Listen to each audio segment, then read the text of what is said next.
Hi guys, James at Rampant Lion Reviews again for you today with another beer review. For this one we are going to do a little bit of a special video, so I'm going to make this review number 1250. We're a quarter of the way between 1000 and 2000 as I like to put it. There's another 750 beers to go before we've got one of our most special reviews if you like. But for this one, as I always do with these kind of mini milestone reviews, I want to thank you guys, the viewers, for all the support you've shown the channel over the last 5 years. For something for me that just started out as a hobby, it's been really cool and very humbling to have the response that it has. So for all the information you've given me over the years, I want to say a huge thank you for all the likes, subscribes, shares, the beers and things that you've given me as well, the meetups, the show arounds and all of these kind of things. I just want to thank you guys for all the support and everything you've done for the channel over the last couple of years. And for this one, I've saved a couple of special beers actually. So we're going to go to Northern Monk, who are from Leeds, and we've got two beers. We're going to try them individually and then we're going to do the recommended beer blend with them as well. So for this one we have the Death rather,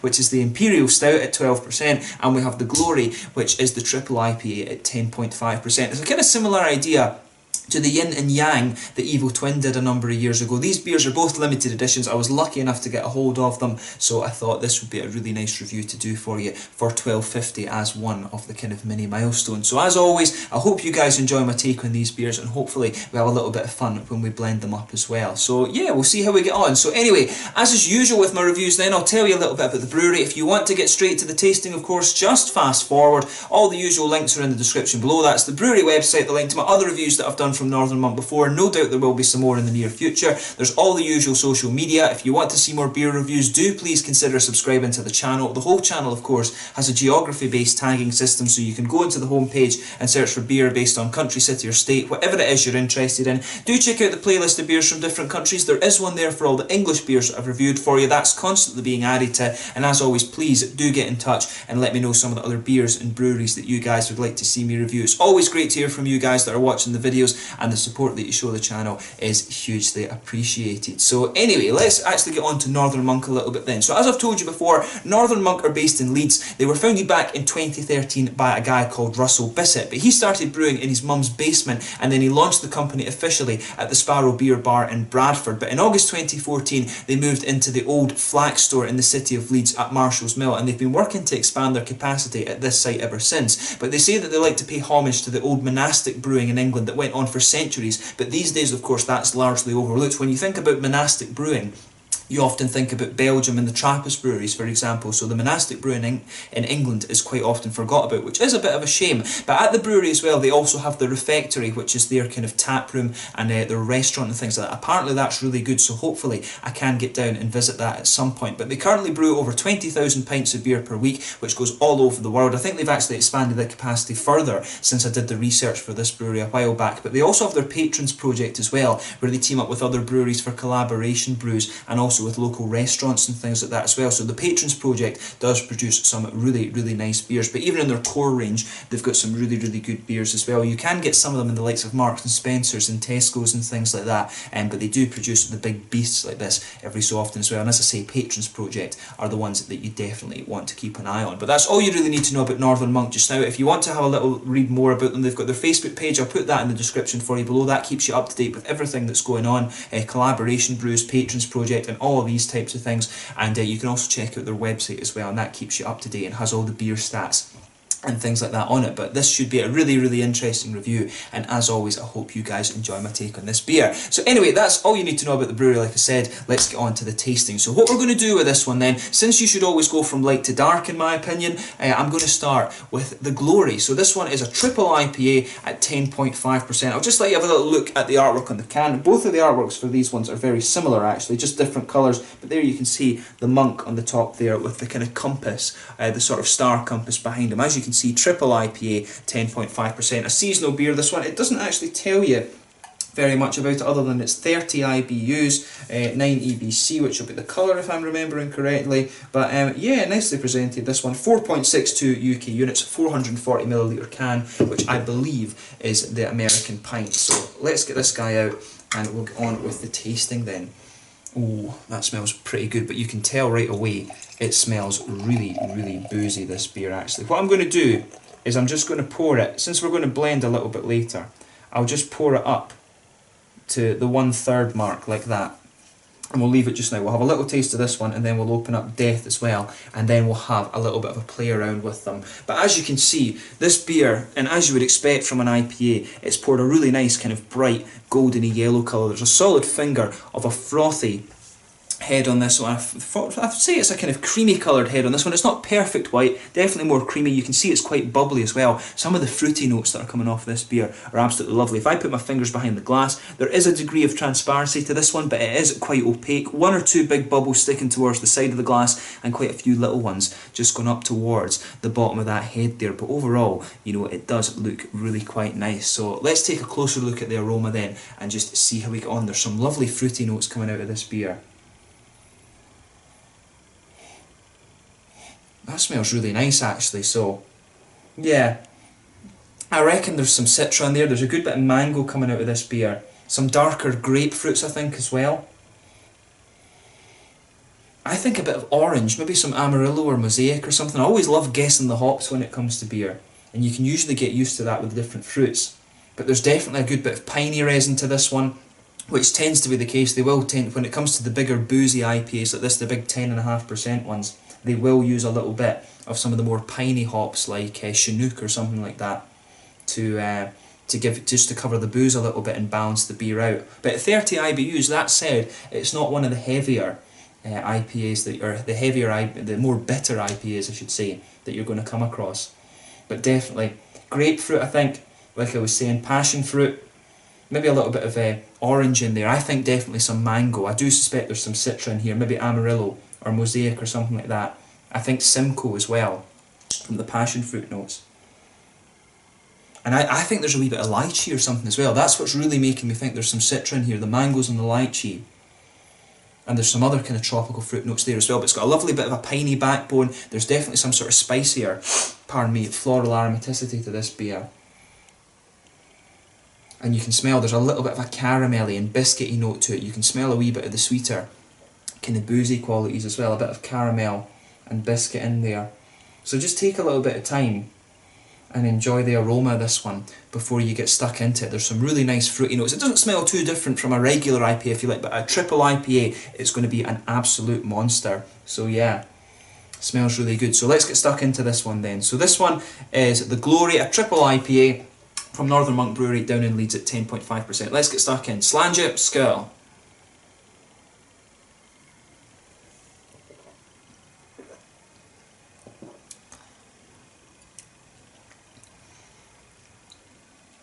Yeah, I have to say that's pretty nice. It's actually not quite as caramelly and stuff in the malt base as I was expecting, because usually, I've commented on this with the New England style IPAs before, I find that about 8.5%, 9% is what you can get away with when it comes to these kind of oaty notes. But what surprises me with this one is, it's not overly caramelly in the malt base, because usually I always find the caramel is usually a good way to kind of cover up some of the boozy warmth and stop it burning. But with this one, it does feel as if it's mainly kind of pale malt and things that they've put in this.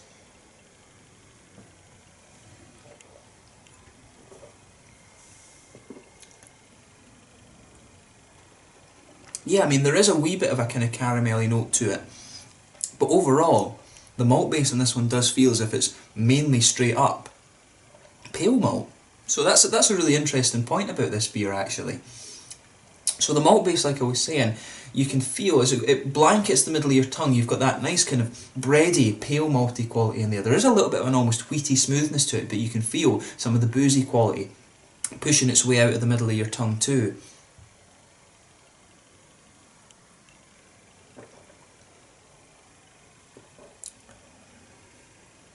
But it's nice. In fairness, when it's on the tongue, you can tell it's a boozier beer, but it does cover the alcohol really quite well, if that makes sense. So you can tell just from the flavour of it, yeah, it is quite a boozy beer, but the alcohol warmth that you get down here from it isn't all that big. But it's nice. I mean, the malt base, like I say, pale malt, a little bit of wheaty smoothness. There is, in the middle of your tongue, there is a little bit of a kind of caramelly quality, and as the beer mellows out, you start to get a little bit more of an almost biscuity flavour to it as well, which is quite interesting.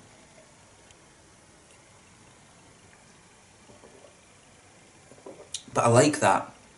That's nice. On the hoppy side of things, back corners of the palate, Tiny little bit of earthiness there. A little in front of that, there's a little bit of a herbal quality, but as you kind of progress further forward along the sides of the tongue, definitely it has a little bit of piney resin in there, but then it does, as you get towards the very front corners of the palate, it's a little bit more spicy and kind of floral and aromatic, and round the very front curve of the palate, you get that typical sort of lighter grassy note, although in fairness, some of the sort of spicy floral, character is progressing its way around there as well.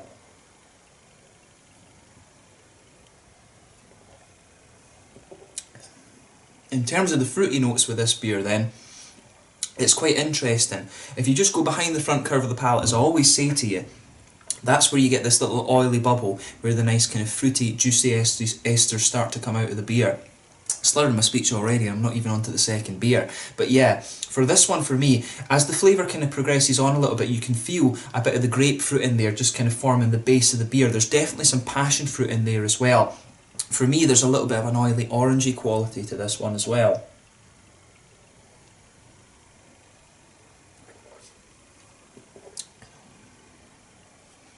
What's interesting about this beer though is those grapefruit and passion fruit qualities. What I've found in a lot of beers is that they take the fore right away, but as it progresses more and more into the aftertaste, the grapefruit and the passion fruit start to come out a little bit more. You can feel them initially, but not too much. It does take them a little bit while to kind of plant hold. It does come across as more kind of mango-y and a little bit almost tangerine-y or orangey in the beginning. There's a little bit of pineapple or something like that in there as well. I want to say maybe peaches or something like that. It's got a little bit of a sharp tropical quality in the beginning, but then the darker tropical fruits, that's how I always like to describe passion fruit and grapefruit. The darker tropical fruits come out a little bit later in this beer for me, which is quite interesting.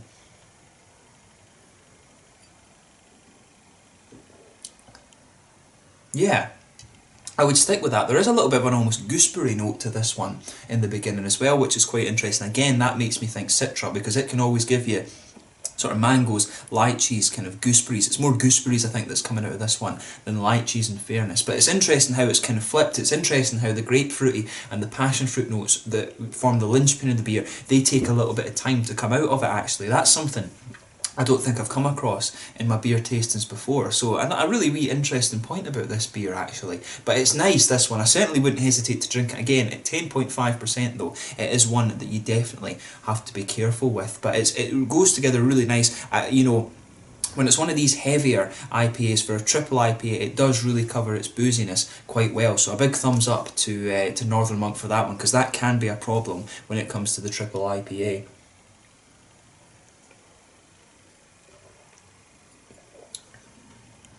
Yeah, fruity notes in this one are really, really nice. I like how it starts off lighter and tropical, then it just gets a bit darker.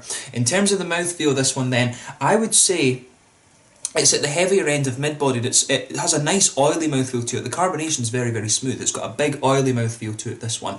As I was saying, it's not too heavy in terms of IBUs. At 30 IBUs, it's not going to blow your head off in terms of bitterness. The malt base is quite smooth. It's not quite as sweet as I was expecting, right enough. I would have expected a bit more of a caramel presence to it. It does have a little bit of a biscuity caramel quality, but it's not overpowering in that sense. Good little bit of hoppy bitterness there. As I was saying, some floral and piney notes on the side of your tongue, and a lot of nice juicy fruit to it as well. But overall, it's a nice beer. I think on Rate Beer, it actually had a rating of 98 or 99, something like that. This guy had a 93, I'm sure, and they were both in the high 3-star region on Untappd as well when I checked them out. So it's a really kind of interesting beer, this one, and have a go at it and see what you think for yourself. I'm looking forward to blending this because I think it will be really nice with that. I wonder if that's the reason why they've kept the IBUs in this one a bit lower, because I remember, I forget which way around it was, but the yin and yang, whichever one was the double IPA, was a little bit more kind of juicy than some of the beers that you'll get from Evil Twin actually.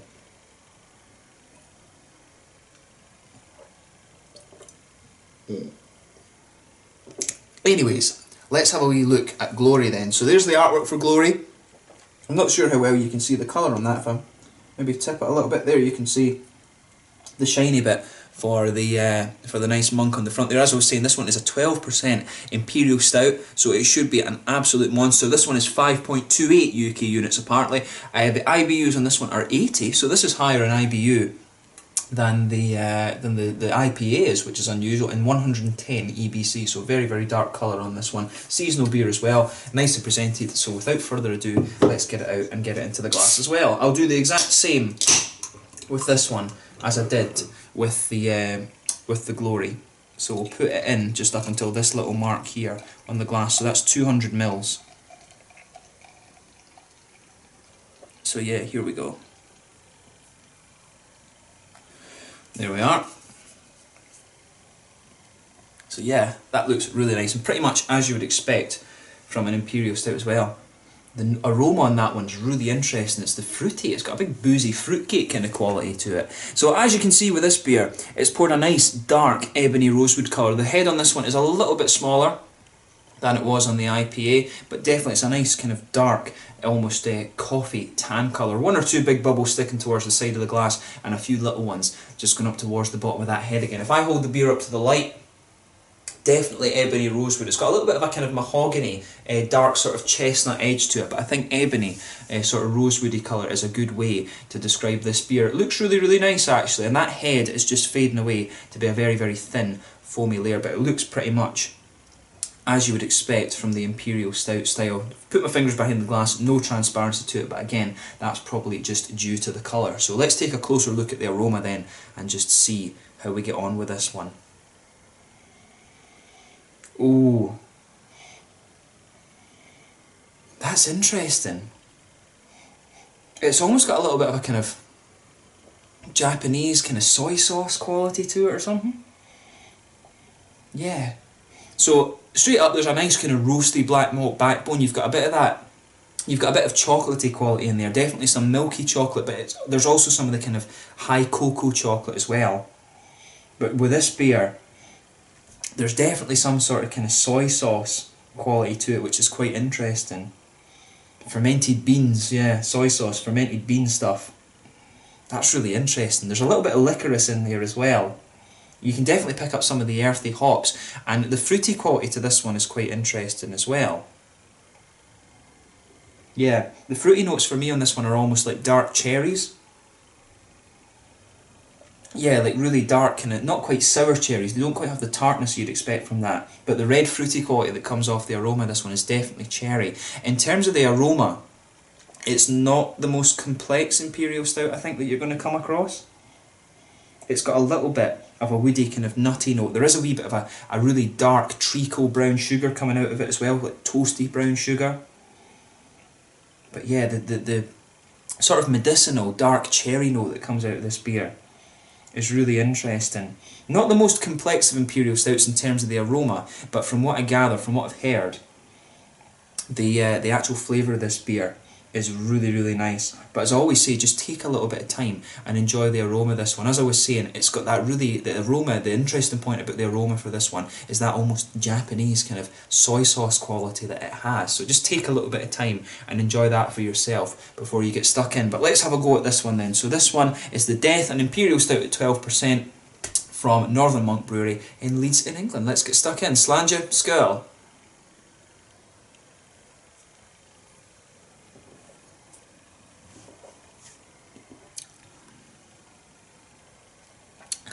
That's nice. What I would say straight away about this one, it comes across in the flavour completely different to what you would reckon from the aroma. The flavour is completely different from what the aroma would make you think. Say that straight up about this beer.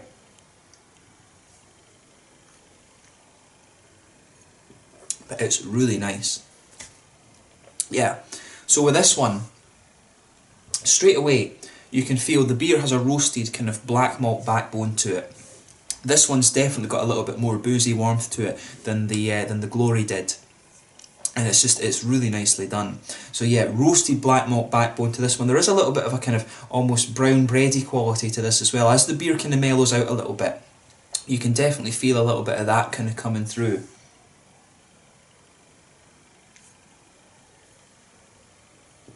Bear in mind as well, I am tasting this beer without a fresh palate, if that makes sense. So that might skew the flavours that I'm getting from this a little bit. But these beers are supposed to be drunk together, so you know that kind of will be the intention with it. But yeah, with this one, that roasty black malt that it has, there's definitely a toasty kind of grainy quality that pushes its way out later on as well. But there's a nice kind of there's definitely a kind of dark brown sugar quality to this beer. You can feel that. It's almost like there's a kind of horseshoe shape in the middle of your tongue. You can definitely feel that nice toasty brown sugar note just pushing its way out there as well. It's not such a sweet Imperial Stout, this one. For me, it definitely leans a little bit more towards the roasty, kind of toasty, bitter side of things when it comes to this style.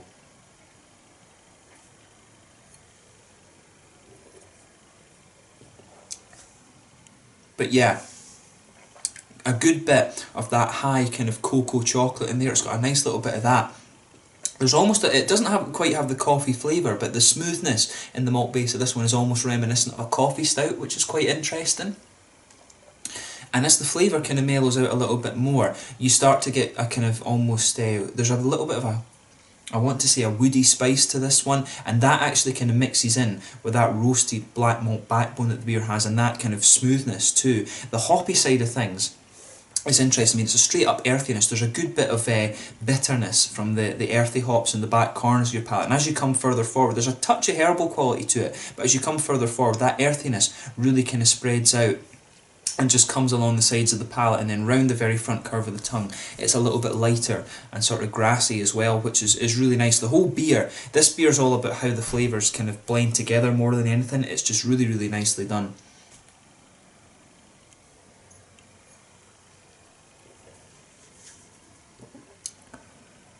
But yeah, I like that. As I was saying, overall, it definitely leans more towards the roasty, toasty side of thing than anything else. The woody and nutty flavours are giving it a really kind of interesting edge as it goes on. They are what are becoming more apparent to me. Slur my speech again. That's what happens when you drink high ABV beers. But the woody kind of nutty notes to this one are pushing their way out. I'm not getting any of this kind of soy sauce flavour or any. I was expecting maybe a little bit of licorice or something to that. I'm not getting too much of that in this one. It's more a kind of almost ashy, roasty, toasty Imperial Stout, this one, rather than anything else. But it really does work quite well. So yeah, have a go at, just have a wee go at this beer for yourself. It really works together very, very well. The fruity side of things to this one is quite interesting as well. As you kind of, pardon me, as your palate sort of adjusts to this beer, you do start to get a little bit of a kind of medicinal quality to it, which is really interesting. So it almost has a little bit of some of the kind of qualities that you'd expect of like a Belgian brewing beer, some of that, obviously without the Belgian yeasty qualities. But the sort of medicinal notes that you can get from that style do start to come out for me a little bit, and this one just behind the front curve of the tongue. And it's interesting because it was cherries that I was picking out in the aroma for the fruity side of things with this beer.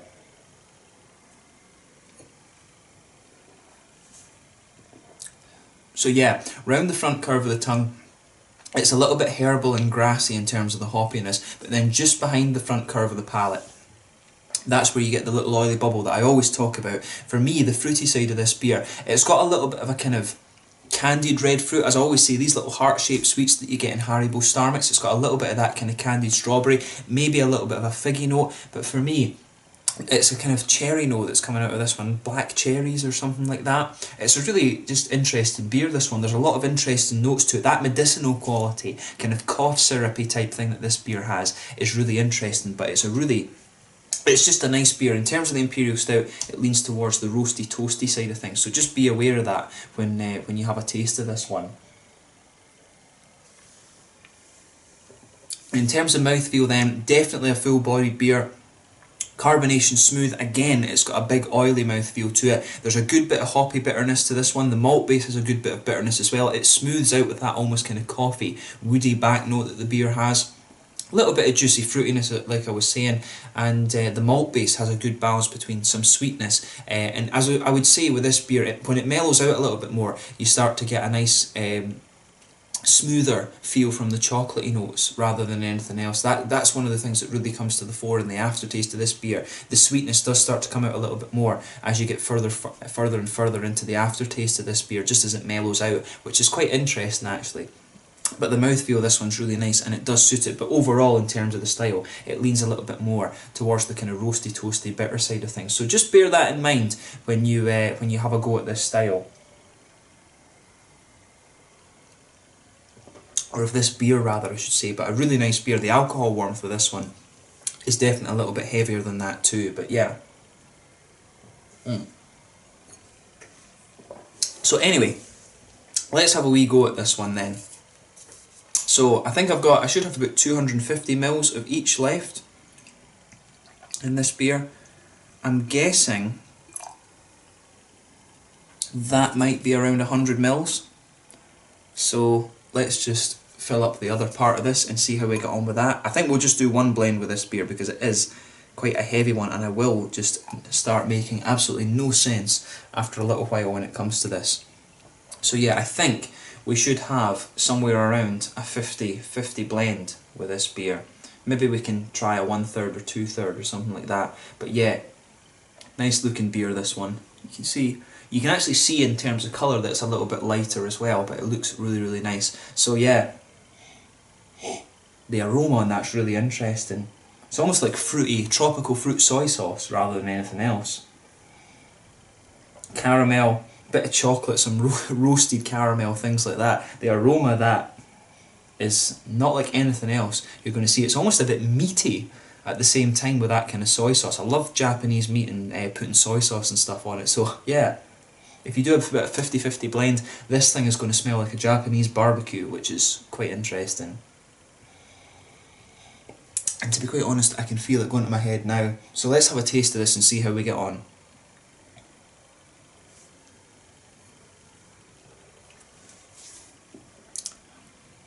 That's nice. That is good. Yeah. One thing I should say about this, I asked Rob from Hopscene, he's done one of these kind of blend videos with it. He said, put a little bit more IPA in it than Imperial Stout. And this was again was the thing with the yin and yang. I think they were putting a little bit more double IPA into it than they were Imperial Stout. They were recommending that when they did the actual kind of pre-blended beer. And I can see with that, what these beers should give you is some sort of black IPA. And I think that 50-50 blend actually works quite well with it, to be honest.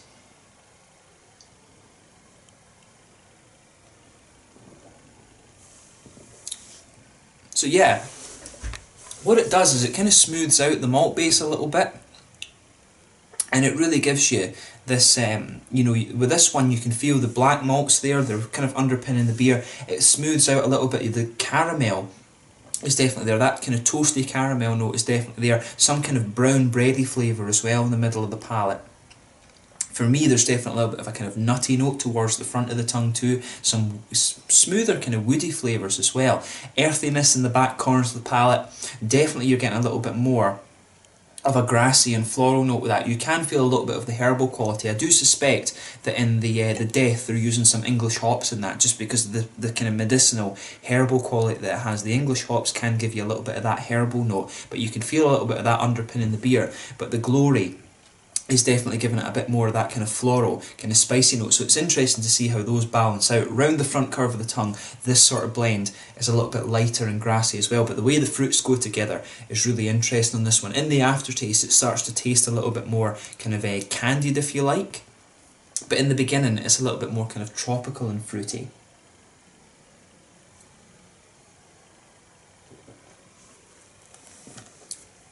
So yeah, with this, you can definitely taste the kind of grapefruit and passion fruity notes kind of underpinning it. As I was saying, there's a wee bit of a... It's interesting because the grapefruit and passion fruit, when you blend it together, that starts to underpin the beer straight away. As it mellows out a little bit, that's when you get the oranges, a little bit of the pineapple, maybe a little bit of the peach and things that I was picking up as well.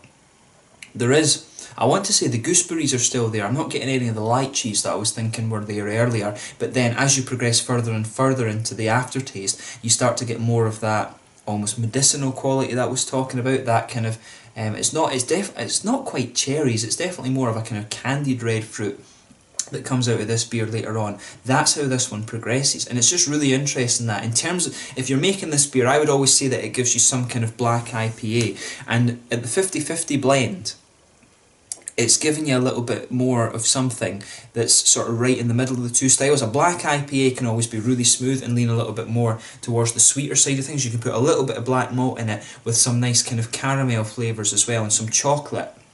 and then kind of balance it out with the kind of sweeter, juicy fruits, if you like. That can be a really interesting note, or you can take it to the other side and make it a little bit more roasty and bitter. I have to admit, the black IPA is a style that I prefer in the Imperial form.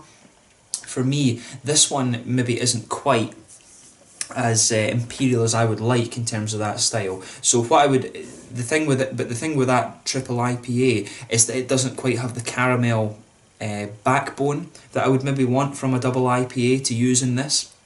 So if you had a little bit more caramel in this beer, for me it would really, really hit the spot. That's what's missing from this one a little bit, is a little bit more of a kind of caramelly presence. So it's interesting, but it makes a really nice black IPA. 50-50% blend does make it a little bit more caramelly rather than, or does make it quite balanced, and it puts it right in the middle of the style, if you like, which is really interesting. If you had a bit more of a kind of caramelly presence in this one, I reckon they'd be onto something really, really good with it.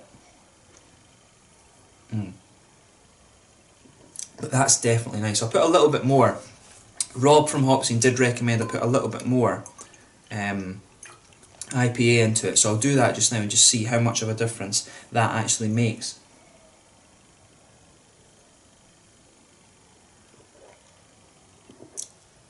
Yeah, it does start to make it a little bit more hoppy, more of the fruits coming out. It definitely starts to make the beer lean a little bit more towards the fruity side of things. But for me, as I was saying, the thing that's really missing a little bit from that triple IPA is just a little bit more of a kind of caramel presence. I mean, I think, as I was saying, once you get beyond the kind of 8.5%, 9%, I think you need to give it a little bit more caramel, just to give it a bit more sweetness to balance out the booziness and things. I think the best way to cover booziness in a beer is a little bit of a kind of caramelty presence, and that triple IPA is just lacking a little bit in that. Both beers are very, very nice on their own, I'll say that about them, but for me, Glory just needs a little bit more caramel than anything else. But it makes a really nice, interesting middle of the road black IPA. It's right in the middle of the kind of more roasty, bitter side of things, and the sort of sweeter, kind of imperial side of things that I would expect from the black IPA. But overall, both beers are very good. They blend together and make something that's really interesting. What else can you ask for? What more can you ask for from two really beastly beers? But I think now is probably a good time to sign off on this one. I can feel both of these beers go into my head. So once again, for review number 1250, I want to thank you all for your contributions to the channel over the last 4.5, 5 years. It's been really cool to hear from all of you guys. I hope you've enjoyed this kind of mini special review, and yeah, Death and Glory, both very good beers on their own. They make a very good and interesting Imperial black IPA, whatever it's actually turning out to be. But yeah, thank you once again for watching. Until the next thing, please like, subscribe, share, pardon me, all the usual YouTube stuff. Let me know your own thoughts on these beers in the comment section below. Let me know what you think the best blending ratio is for these guys. Rob reckoned a little bit more, pardon me, I'm getting a bit gassy with this. He reckoned a little bit more triple IPA than an Imperial Stout, but let me know what you guys have found with these. But both really, really good beers. I'm glad that I got to try them. Thank you again for watching. Please like, subscribe, share, all the usual YouTube stuff. Check out my Facebook and the social media and all of these kind of things. Have a go at both of these beers and let me know what your favourite Northern Monk beers are as well. Do recommend me some other English beers as well. This has been a really cool one to do for review number 1250, one of these mini milestone reviews. Thank you again for all your help with the channel over the last couple of years, and I will catch you guys very soon. The Death, an Imperial Stout at 12%, and the Glory, a triple IPA at 10.5% from Northern Monk in Leeds in England. Really cool review to do for you guys. I hope you enjoyed it, and I will catch you guys very soon. Stand you just now. Cheers.